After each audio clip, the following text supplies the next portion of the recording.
અરે હા, વેલકમ. કેમ લેટ થઈ ગયો? અરે આજ તો રસ્તામાં મજા પડી ગઈ. એટલે કેમ, શું થયું?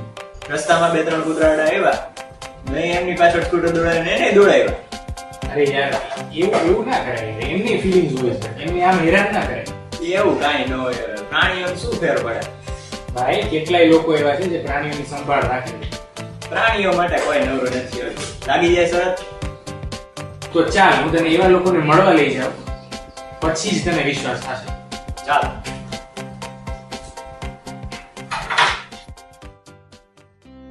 हमारा टॉमी स्ट्रीट डॉग है।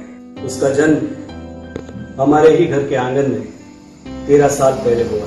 मेरे बेटे को कुत्तों के पिल्लों से खेलने का बहुत ही शौक और मेरी पत्नी को भी पशुओं की देखभाल करने में बहुत ही आनंद आता था और आज भी वो अपने हाथों से ही खाना पकाकर गली में भटकते हुए कुत्तों को खाना खिलाती है। हमने टॉमी को हमारा दूसरा बेटा माना है और वह पिछले 13 सालों से हमारे परिवार का सदस्य है। वह हमारे साथ ही रहता है, हमारे साथ ही खाना खाता है और हमारे साथ ही सोता है। टॉमी को हर मौसम में दिन में 3 बार घुमाने ले जाते हैं और हर साल उसका मेडिकल चेकअप भी कराते हैं। टॉमी हमें बहुत ही प्रेम करता है और वो अपने निगाहों से ही अपने दिल की बातें हमें बताता है। उन्हें प्रेम, सुरक्षा और स्वस्थ जीवन प्रदान करें। उन्हें भी हक है प्रेम पाने का और अपनी वफादारी और प्रेम जताने का। અમે ઘણા વર્ષોથી ગૌપાલન કરીએ છીએ. ગાયનું ધાર્મિક મહત્વ ખૂબ છે. અમે તેને એક નિર્દોષ અબોલ જીવ તરીકે માનીને તેને ખોરાક અને રહેઠાણ પૂરું પાડીએ છીએ. પ્રાણીઓને પણ પ્રેમ અને હૂંફની જરૂર હોય છે. આ ગાયોનું દૂધ અમે શિવ મંદિરમાં શિવજીને ચડાવવા માટે ઉપયોગમાં લઈએ છીએ. એનું વેચાણ કદી પણ કરતા નથી. ગાયોની પૂરતી સાર સંભાળ લેવાથી અમને ઘણો જ સંતોષ અને આનંદ થાય છે. અને અમે સતત છેલ્લા 8 વર્ષથી સ્નેક રેસ્ક્યુનું કામ કરીએ છીએ. હવે સાપની આપણે વાત કરીએ તો સાપ વિશે ઘણી ગેરમાન્યતાઓ અને અંધશ્રદ્ધાઓ વર્ષોથી પ્રચલિત છે, જેના કારણે સાપને જોતા વેત જ મારી નાખવામાં આવે છે, પરંતુ આ યોગ્ય નથી. સાપ આપણા માનવીનો ખૂબ જ અંગત મિત્ર છે. સાપ એ ખેડૂતનો ખૂબ જ અંગત મિત્ર છે. તો આપણે એવો સંકલ્પ લઈ શકીએ કે સાપ તે પ્રકૃતિનું એક અભિન્ન અંગ છે અને જો તે નહીં હોય તો માનવીને ખૂબ મોટું નુકસાન ચૂકવવું પડશે.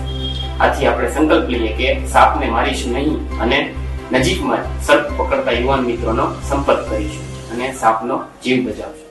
અમે જૂનાગઢના નરસિંહ મહેતા તળાવની સ્પેશિયલી બર્ડ્સ ઉપર એક ડોક્યુમેન્ટરી શૂટ કરેલી છે. જે શૂટ કરવા માટે અમને 3 વર્ષ જેટલો સમયગાળો લાગેલો છે.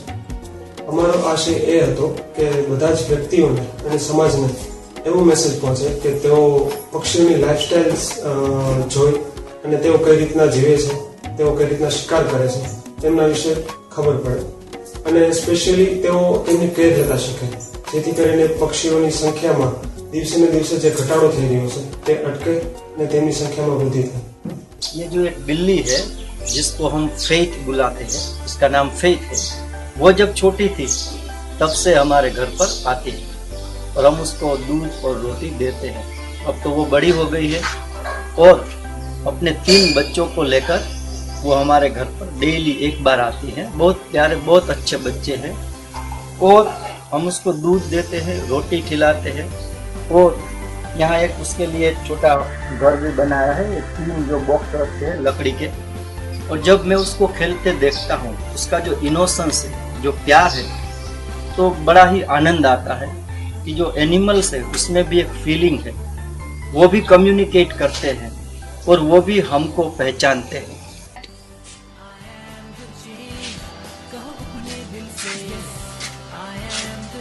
તારી વાત તો સાચી.